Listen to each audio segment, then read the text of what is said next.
in California. And she is a leading expert on debt, credit, and financial stress. She has been featured in Consumer Affairs, on US News and the World Report, and a lot of other national publications. She's a regular speaker in the professional community here in Northern California, and she's an author of Debt Therapy Podcast. And today we'll be talking about ways that we can avoid getting into too much debt, managing debt wisely, and also ways to get out of trouble if we find ourselves dug in too deep. So with that, I'm going to bring and invite Jen Lee to join our conversation. Jen, hi, can you hear me? I can hear you. Can you hear me? I can hear you great. Great. Welcome. It's really great to have you. Thanks for having me. So Jen, just to get us started, I'm a big fan of your work, in big part because I always think of you as a debt and credit attorney with a heart, which is rare and not common, but also because I think you fill a really big gap that exists between the work that more traditional bankruptcy attorneys do and then those otherwise really slimy and predatory debt consolidation people. So let's start. Tell us more about that big gap that you serve and the work that you do. Sure. So I started out as a bankruptcy attorney back in the last recession in 2009, 10, 11, when it was really a fairly easy practice area to get into. There was a lot of work. And what I discovered as I was going through those years is that there were a lot of people out there who needed help with debt and credit, but they didn't necessarily need bankruptcy. They just needed someone to walk them through what their options were. And I'm a big fan of people knowing the decisions they make, knowing their options that they have.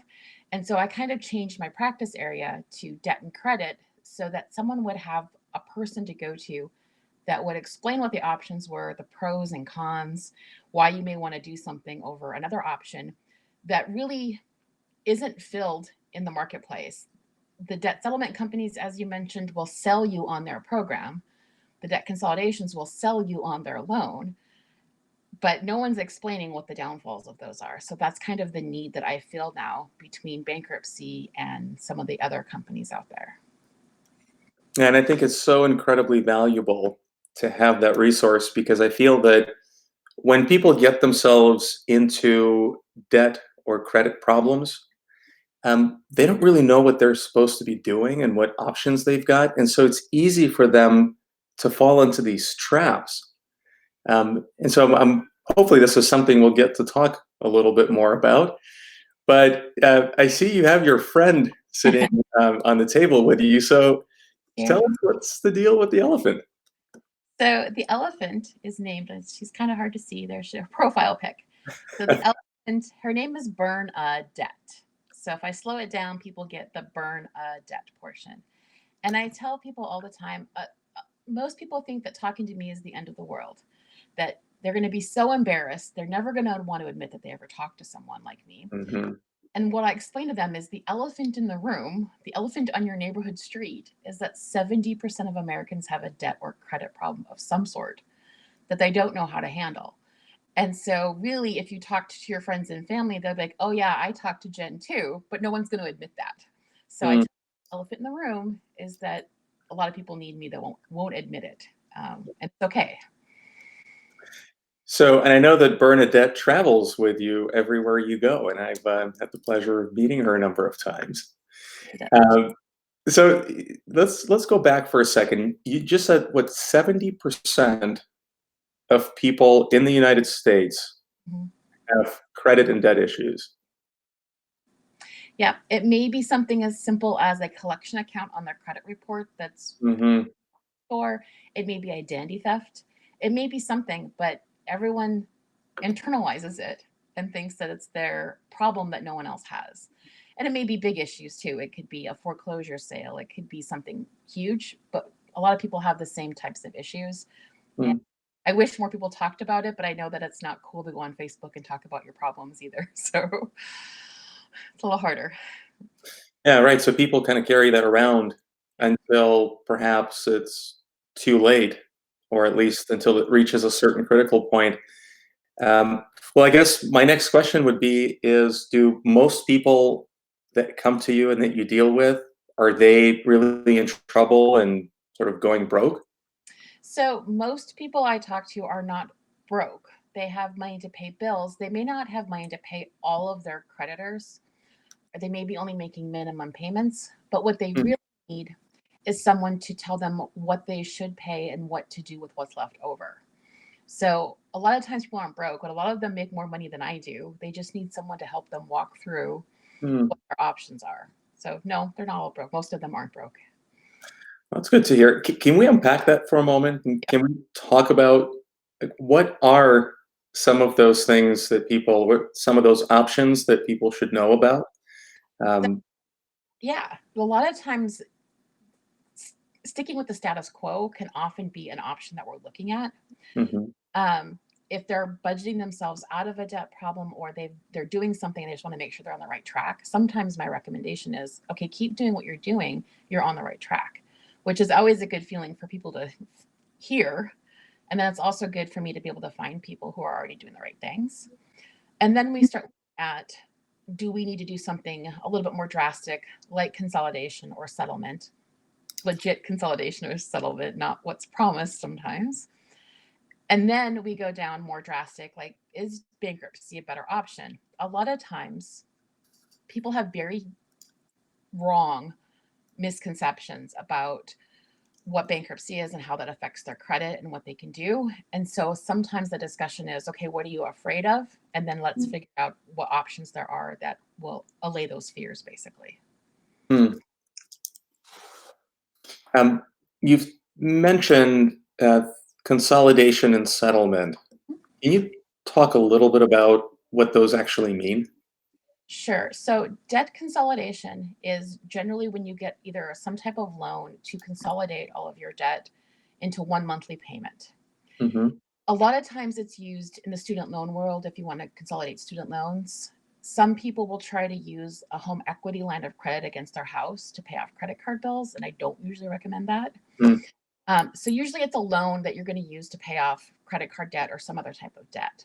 The problem with debt consolidation, there's two problems. The first one is you have to be disciplined. You have to figure out why you got the situation you were in the first place. Because if you go back to using those credit cards again, then you have the consolidation plus those new credit cards run up. And mhm. the second problem is a lot of companies out there market debt consolidation services, but what they're really marketing is debt settlement. They're just pulling you in saying apply for our debt consolidation. And then when um, they run your credit and they look at it and they figure out that you don't qualify for debt consolidation, then they send you off to their debt settlement affiliate to sign up for debt settlement. So debt consolidation can be useful. You just have it's the right circumstance it has to be used in, So start with consolidation if possible. Yeah. if possible before you get into settlement. And you've also mentioned then bankruptcy. Would that then be the last resort? It can be the last resort. Sometimes it's the first resort. If Mm, someone comes in and says, "This is what my goal is. I want to buy a house in a couple years and I'm close to retiring." We're looking in to see what their finances need to look like in 5 years. And sometimes doing a bankruptcy will allow them to save for retirement because mm. my 70% of people who have debt or credit problems is lower than the number of people that have actually saved for retirement. There are very few people out there that have enough saved for retirement. And so a lot of times I'm looking long term, how would this affect their ability to meet their goals in the future? Retire, possibly buy a house in another state if they need to. Bankruptcy will often allow you to buy a house quicker than debt settlement and consolidation options will. I didn't realize that. That's interesting. You know, it's one of the things I always appreciated about the work that you do is that you always look at the big picture, and it's never just looking kind of this tunnel vision as some other folks in the profession do, where you're heading down the bankruptcy route and they just focus on that and don't always look around the periphery to see what else people can do to really strengthen their hand and become financially stronger as they get through and out of whatever trouble that they're in. So I Yeah. just want to say thank you for that, and I hope people listening will appreciate that as well. Can you tell us some kind of either common mistakes that people fall into that you see, so that we can also learn from them and avoid doing them as well? Well, I think some of the mistakes we've already talked a bit about is falling for some of those online or those TV late night commercial.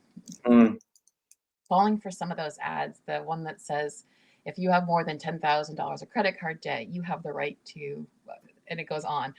So I think a lot of people are embarrassed about their situation, and that sounds like a good deal to them. And they're like, oh, I can solve this problem myself. hmm Instead of finding out all of the pros and cons, they just go with that one program and not knowing. So it's probably a mistake I see is people just trying to find a solution on their own, mm um, that may be not the best solution for them or not explained fully. hmm Online tax resolution also is one of my soapbox areas where you can settle your tax debt for pennies on the dollar, that kind of thing. Is that something that you do, or is that something that you recommend people don't do? You can do offers in compromise for taxes. You have to be very careful with it. There are really strict criteria for it, and I do work with tax attorneys if that's what we're working on. A lot of times, taxes you can get rid of in bankruptcy, and so a lot of times we're looking at it from what's the best outcome. If there's more debt besides the taxes, would a Mhm. bankruptcy be this? Interesting. Again, Well, it's finding what those options are. mhm. Well, so speaking of options, we covered some of the common traps that people can fall into. Um, what about on the other side of that? What about some of the best things that people can do if they find themselves either, they've heard this, and before hopefully it gets to be too much debt. Mhm. Are there some things that they can do better? Are there resources they should go to other than pick up the phone and call you? Sure. There are lots of resources out there. The CFPB, which is the Consumer Financial Protection Bureau, has some great resources for budgeting and managing debt and credit issues. I use them a lot for just references and resources. Also, the hardest thing for most people to do is to sit down and write out what debts they have. Mm, It's hard to look at that list. And so if you can overcome that, that's a best practice. Knowing what you have and what you owe each month and what your plan is for paying it off really is helpful. So I recommend just sitting down and knowing what those numbers look like because you want to stick your head in the sand. Honestly, you don't want to look at those numbers. And there's studies that also show that people who check their credit report and their credit score actually have higher credit scores because they're more aware of what's affecting their credit score. So I hmm. would say credit scores. Don't be obsessed with them, but understand that happens sometimes, but understand what goes into the credit score so that you can Right. do help yourself. So this is an interesting. I'm glad you brought this up. I personally check mine at least once a year, Mhm. but I find that every year I get confused about which service I should be using to check my credit report. And I think I've used more or less the same one for the last few, but I'm not sure if it's the right one. So can you talk a little bit about that? So credit scores are a funny animal Right. because you could have 300 credit scores at any given time. It depends on who is running it, what service they're running it through. So Mhm. if you're running it for a specific purpose, ask, what is it, a FICO? Is it Vantage? What are they running it through? And understand that they could be drastically different. The important part of checking your credit score is to make sure that everything on the report is correct. So I would just continue to use the same one all the time just so that you're used to reading that report because they can be a little difficult to read sometimes too. Mhm. I often use Credit Karma. I know it's a service out there. It's free to actually just check your credit scores on there. The way Credit Karma makes money is they're an affiliate. So if you click on one of their recommended products, they get a affiliate pay on it. So people often think it's not free, but Mm, it's free. They're just getting advertising dollars for it. mhm. So I do use Credit Karma a lot for myself. I use Credit Karma too. Okay. And I know that I've heard from people that if they check their credit score too often, they worry about it going down. Yeah, Is no. that a myth, or is that true? So it's a myth. it could be true if you're actually going to credit card companies and asking them to pull your credit report or applying for a loan. But if you're personally checking your credit, it's a soft inquiry that there's no hit to your credit, your score doesn't go down, nothing like that. Mm. It has to be someone who's authorized to pull your credit as part of either a purchase or to extend credit to you, that kind of thing. Okay. So if I'm pulling my own credit, that doesn't affect my score. Nope. Good. Well, let's talk about kind of the importance of our credit score. I imagine that because of where we are uh, in the beginning or middle of this economic downturn, Mm-hmm. it has already affected a lot of people, both individuals, small businesses. Yeah. The shelter in place means stores are closed, businesses are closed. Right. I imagine because an average person doesn't have enough money in savings to last them the duration of this downturn, they're going to turn to debt. Can you talk a little bit about either things that we should be looking out for, best practices, traps to avoid falling into? Yeah. So the one interesting statistic out there is that like 90% of people don't have more than $400 saved for an emergency. So it is going to affect a lot of people if they've been either laid off or furloughed from their jobs. So I would highly recommend that you contact your creditors if you have credit cards, if you have a mortgage, if you have even a landlord for your rent on your apartment or house. Contact them early and get something in place to work out payment arrangements with them. There are all kinds of special programs being announced constantly, and there's a lot of bad information out there. So, your best bet is to reach out directly to your creditor and discuss that. And Hmm. then find out what the repayment looks like because some of the mortgage companies were offering 3 months of deferred payments, but then on the fourth month, all 4 months were due as a balloon payment. And I Hmm. you, but if someone told me, 4 months of my mortgage were going to be due all at once when I had worked in a couple months, that would be a big deal. So finding out information is going to be critical in the next few weeks here.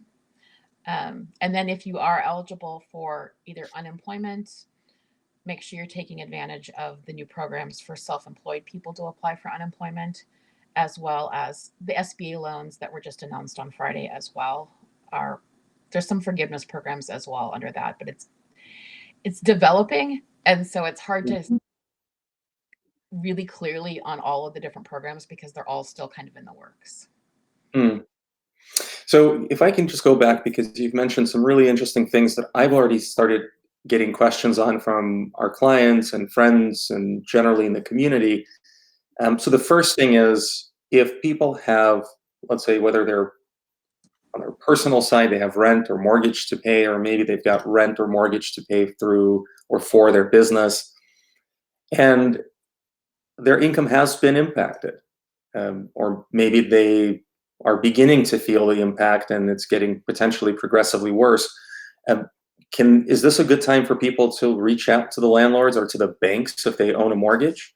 And will banks talk to us at this point, or will the same thing happen that we experienced in 2008 and 9, where banks didn't really want to talk to anyone unless they were already in default or behind on payments?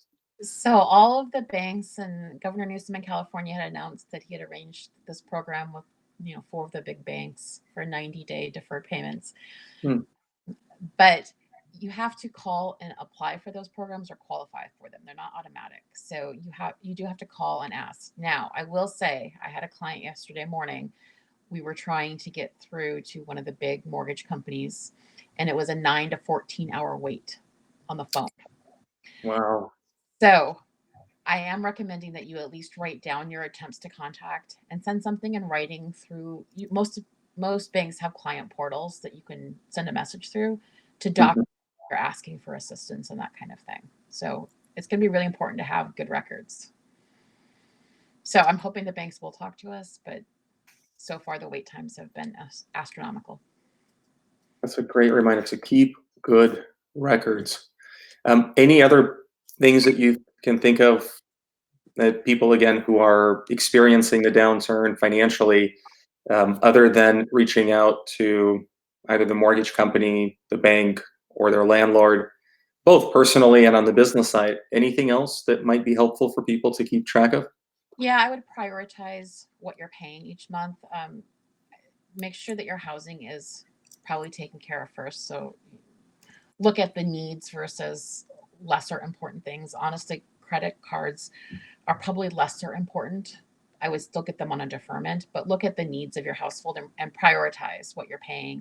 And of course, you can always look at your budget. I'm thinking a lot of us probably have lower transportation costs right now. So hopefully there's opportunities to save in our budget Hmm. with some of the shelter in place going on. That's a good point. What about small businesses? I mean, I know that there is a lot of activity right now around the stimulus package. There's still some degree of unclarity around some of the provisions. Can you talk a little bit about what you know that small businesses or Mhm. self-employed individuals can start taking advantage of, or at least what you think is likely going to happen? So it was really interesting with the stimulus package when they first were working through one of the original bills. They were talking about all these loans for small businesses. And I went on a very unpopular tirade to basically say that small businesses don't need more debt. They already Mhm. have.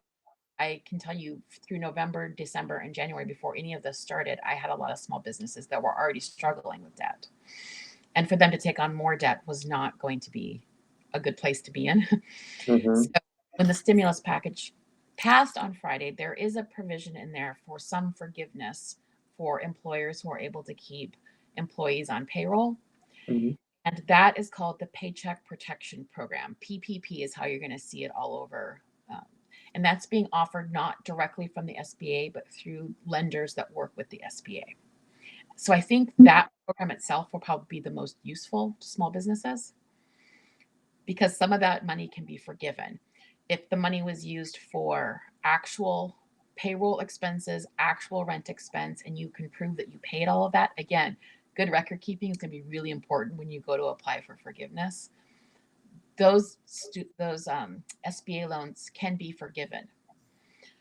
If you don't use the funds for approved expenses, it's just like a regular SBA loan. I think it's 4% interest. So still not crazy interest, but it's still going to be something you have to pay back. There's also the disaster relief loan that's out there, and you can apply for a $10,000 advance on that does not have to be repaid.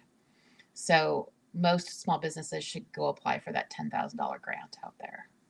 And that is on the SBA's website directly.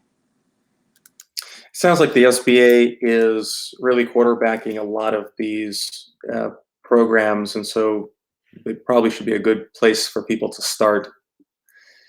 Speaking of keeping good records, I was speaking with probably someone you know, Matt Cohen, who's a business broker at Synesis Advisors, Mhm. and he's generally working with sellers of businesses.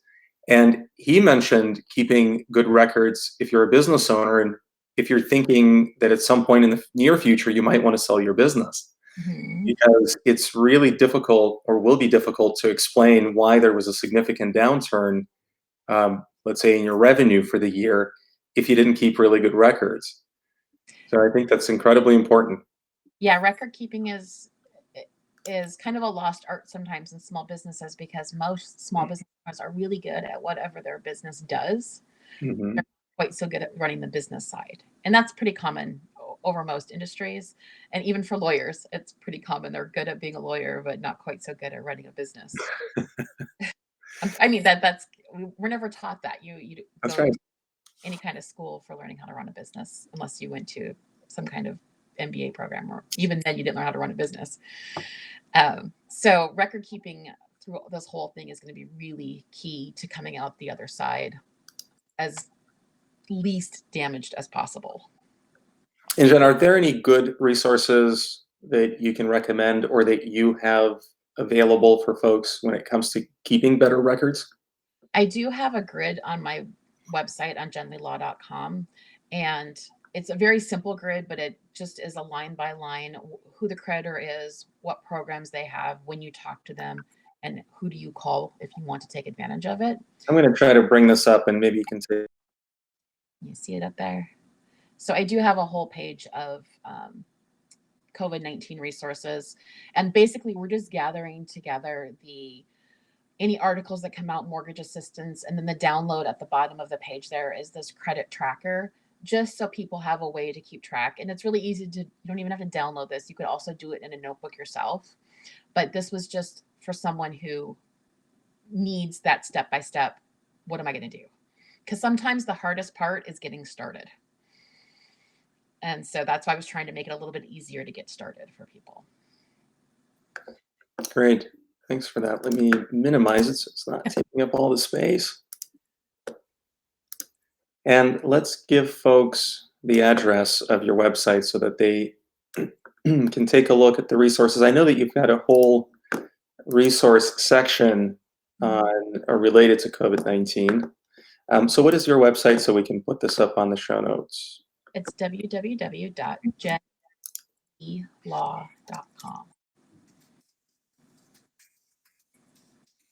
Perfect. So that should be displayed now.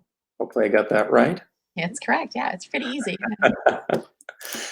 So here is, I guess, when you go into the frequently asked questions and resources of your website, there is a whole page for COVID-19 resources. And then on my blog on the website, people that I am doing an article a day basically on the CARES Act and what that means for Chapter 13 bankruptcy, for small business, for student loans, that kind of thing. So I am trying to release as much information as I can on the blog.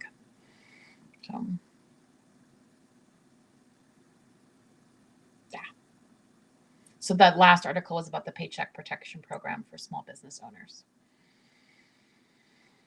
And it's basically trying to break it down into easy to understand snippets of this 880-page act that was passed.